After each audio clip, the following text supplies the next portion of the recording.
Machiavelli's law: be feared, respected, but never hated. There's a reason Niccolo Machiavelli's name lives on like a whisper through history, half warning, half prophecy. He didn't invent power, but he revealed its skeleton. He peeled back the skin of moral idealism and showed us the raw, uncomfortable truth: that human nature is not always noble, that leadership is not always virtuous, and that survival in politics, in business, in life requires more than good intentions. It requires strategy. But within his most controversial ideas lies one law, one razor-sharp insight that too many people ignore because it feels dangerous. It is better to be feared than loved if you cannot be both. But, and this is the part so many forget, never be hated. That last clause is the line between power and ruin, between influence and destruction. And today we need to understand this more than ever, not just as leaders, but as individuals trying to navigate a world that rewards strength and punishes naivety. Because whether we admit it or not, we all play power games. You might not be a king, a CEO, or a politician, but you're in the arena. Every time you manage a relationship, negotiate a boundary, ask for a promotion, or post online, you're dealing with perception, control, admiration, and yes, fear. The question isn't if you're involved in power dynamics. The question is, do you understand them, or are you being unconsciously ruled by them? Click subscribe to this channel to get more profound insights. Let's break this down. Why would anyone want to be feared? Isn't fear toxic? Doesn't it hurt people? Shouldn't we aim to be loved, respected, admired? That's what we've been taught. But Machiavelli wasn't concerned with what should be. He was concerned with what is. And what he saw over and over again was that love is fickle. People will love you when it's easy, when you benefit them, when you give them what they want. But that love is conditional. It evaporates under pressure. Fear, on the other hand, is reliable. It creates consistency. It establishes boundaries. It prevents betrayal. Not because people want to be loyal, but because they don't want to suffer the consequences of disloyalty. But here's where the nuance comes in, and where most people misinterpret Machiavelli. He never said to be cruel. He never said to use fear to harm or humiliate. He said to use it wisely, to command respect, to create order, to protect what matters. And above all, never cross the line into hatred, because hatred is a poison that spreads. Once people hate you, they stop seeing you as human. They stop playing by rules. They look for your downfall. Think about it. Fear can coexist with respect. Hatred cannot. Fear can keep people in line. Hatred turns them into enemies.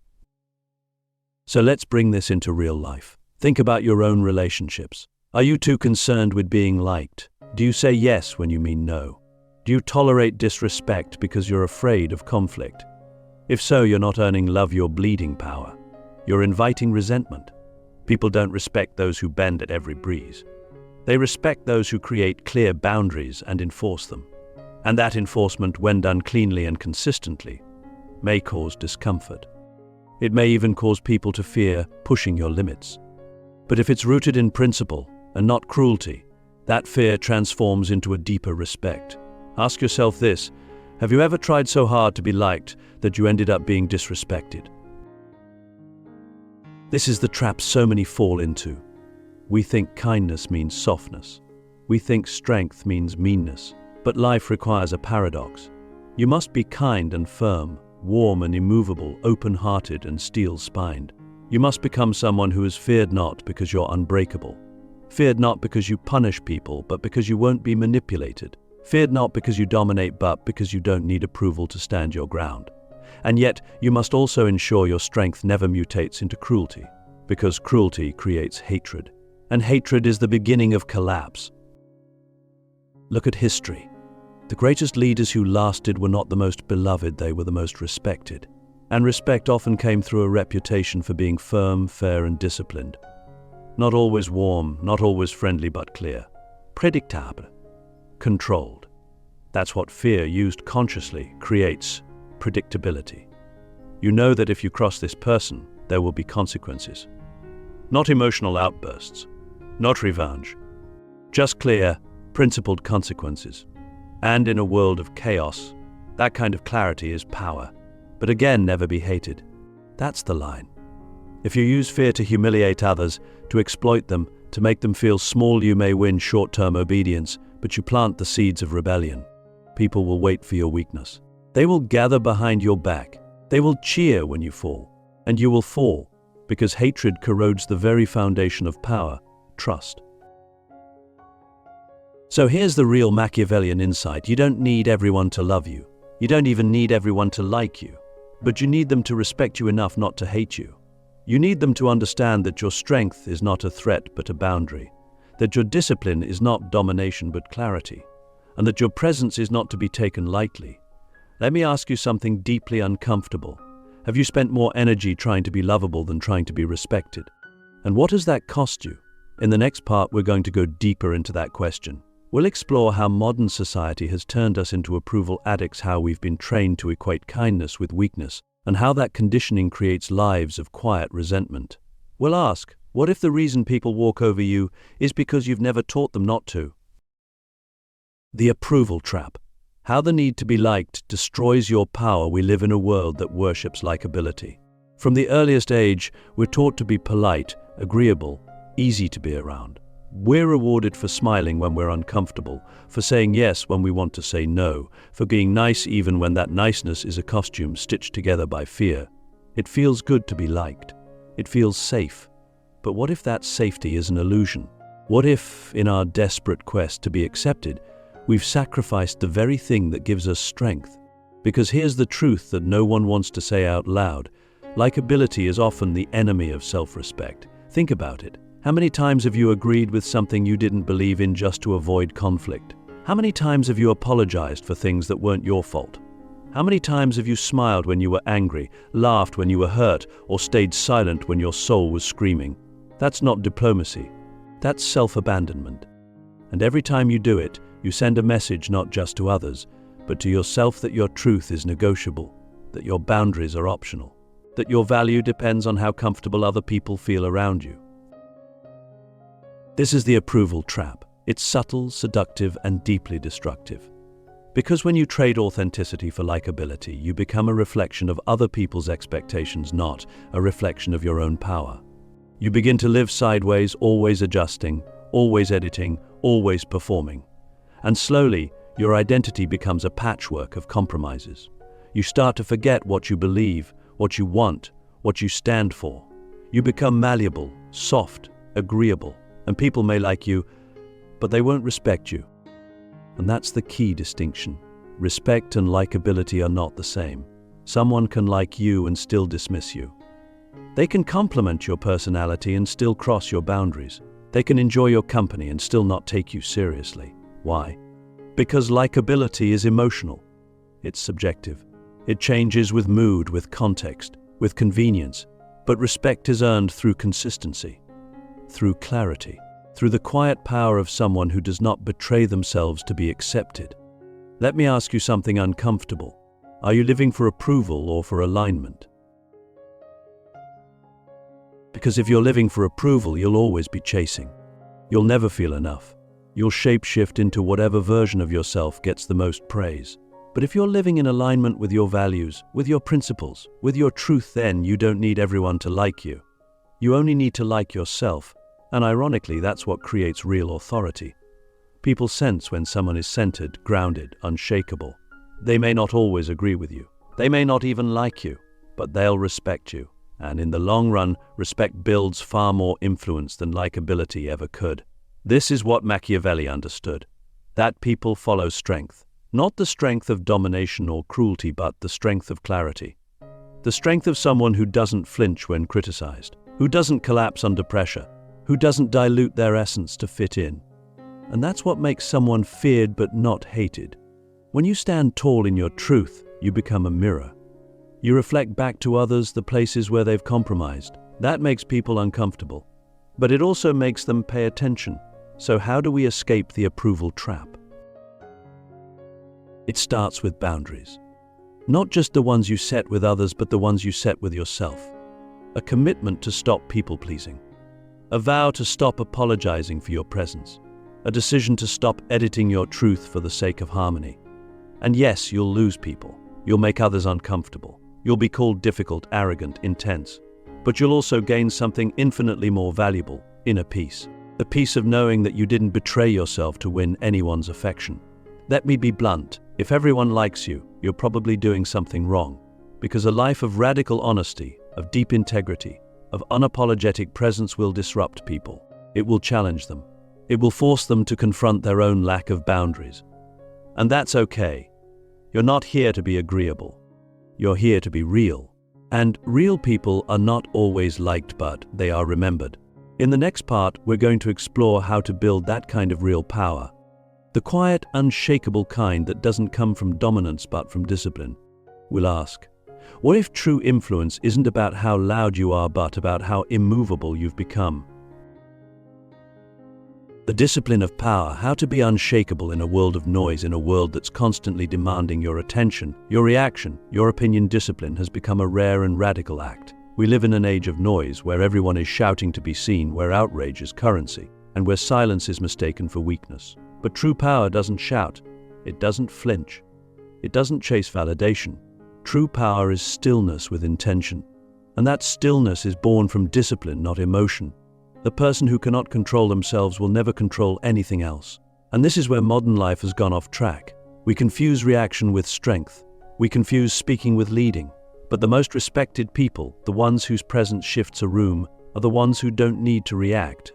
Because they've already chosen who they are, and they don't negotiate with chaos. Discipline is not just about routines or habits or grinding harder. It's about inner structure.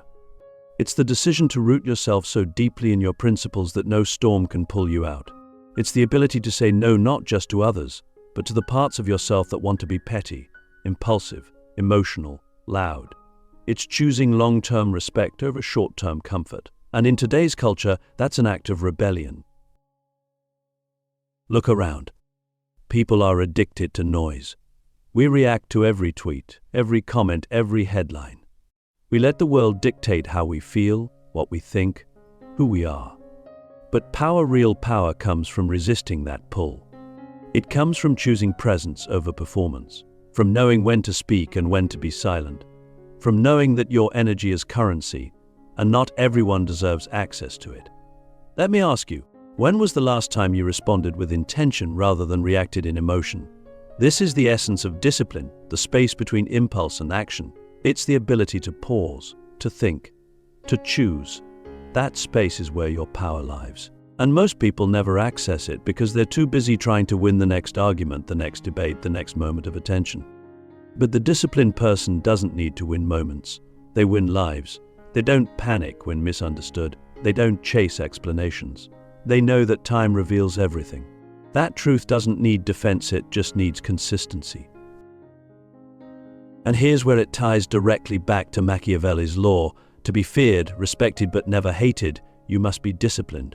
Undisciplined power becomes tyranny. It becomes erratic, emotional, reactive. It becomes the kind of leadership that creates fear without respect and eventually breeds hatred. But disciplined power is different. It's calm, calculated, clean. It enforces boundaries without cruelty. It leads without noise. It commands attention not because it demands it, but because it radiates something rare, self-mastery. Think about the people in your life you respect most. I'll bet it's not the loudest. It's not the most aggressive. It's the ones who are consistent. The ones who don't betray themselves for applause. The ones who don't need to dominate but cannot be dominated. That's not luck. That's discipline. And it's available to you if you're willing to train it. Because make no mistake, discipline is a practice. It's not sexy. It's not glamorous. It's not always visible. But it builds a kind of internal gravity that others can feel. It's the reason some people walk into a room and shift the energy without saying a word. They've done the hard work of becoming solid. And solid people don't chase. They don't beg. They don't explain. They decide. And through that decision, they become unshakable. So how do you cultivate that kind of discipline? You start by knowing what you stand for. You write it down. You define your personal laws, the ones that govern your actions, your boundaries, your time, and then you live by them. Not when it's easy, especially when it's hard, especially when you're tempted to break your silence, to defend your ego, to prove your worth. That's the moment. That's the test. And every time you pass it, you build something far more valuable than reputation. You build character. And character is what makes people fear you, not because you're terrifying, but because you're untouchable. Let me ask you something deep. If nothing could shake your sense of self, what would you stop chasing? In the next part, we'll bring this full circle. We'll explore how to walk the tightrope Machiavelli described, how to build a presence that commands fear and respect without ever tipping into hatred. We'll ask, what does it really mean to lead a life of power without losing your humanity? The edge of power, how to rule without becoming the villain. Power is a sharp blade. And like any blade, it cuts both ways. Handled with awareness, it carves paths, protects values, and builds legacies. But handled carelessly or worse, egotistically, it wounds the very people it was meant to serve, and ultimately, it wounds the wielder. This is the final paradox Machiavelli forces us to confront. How do we hold power without being consumed by it? How do we command fear, earn respect, draw strength from discipline, and still remain human? Because the danger isn't just that others might hate us. The deeper danger is that we become the kind of person worth hating. That in our pursuit of dominance, we lose compassion. That in our hunger to be respected, we forget to be kind. That in our war to never be weak, we lose the courage to be vulnerable. This is where so many go wrong. They think to be feared and respected, they must destroy softness. But the truth is, the most dangerous people, the truly powerful, are not those who have no heart, but those who have mastered it. To rule without becoming the villain demands balance.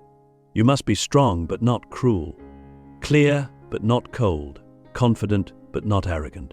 You must never confuse intimidation with leadership. Fear alone can control people, but it cannot inspire them. It cannot earn their loyalty. It cannot spark their fire. And if all you do is rule through fear, eventually someone braver or more desperate will rise against you. Fear may keep people in line, but respect keeps them with you. And respect is only sustainable when it's mutual. Let's be brutally honest, you will be misunderstood. You will be criticized. You will be painted as the villain in someone else's story, no matter what you do. That's the price of strength. But the real question is, are you becoming the villain in your own story? Are you losing your empathy? Are you sacrificing your values for victory? Are you turning your back on the very qualities that made you powerful in the first place? Because the world doesn't need more tyrants. It doesn't need more people who lead through fear and leave trails of bitterness behind them. It needs more stoic warriors, people who are both fierce and fair. People who will not tolerate disrespect, but also will not humiliate. People who can set boundaries without breaking spirits. Who can enforce consequences without erasing someone's dignity. That's not weakness. That's mastery. And here's the twist. When you lead like that, when you walk that razor's edge between fear and hatred, between power and humility, you become unforgettable. People may not always agree with you. They may not always like you, but they will remember you. Because you stood for something. Because you didn't bend to comfort or cowardice. Because you held the tension between justice and mercy, between control and compassion. Let me ask you one final question. What legacy are you building with the way you wield your power? Because power is not just about how you move people. It's about what you leave behind in them. Are you leaving fear that festers into resentment, or fear that awakens respect? Are you creating loyalty or obedience? Are you building followers or leaders? Machiavelli wasn't telling us to be ruthless. He was telling us to be real, to understand that the world is not always kind, that people are not always loyal, that power, if left unchecked, can corrupt even the noblest of hearts.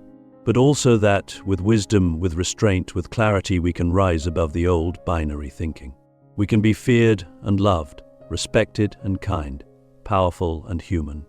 So here it is, the final truth. Be feared, respected, but never hated. Because hatred is the rot that eats power from the inside out. But fear, when paired with respect, becomes something else entirely. It becomes reverence. And reverence, that rare, elusive force, is what makes legends. And you? You're not here to be liked. You're here to become a legend.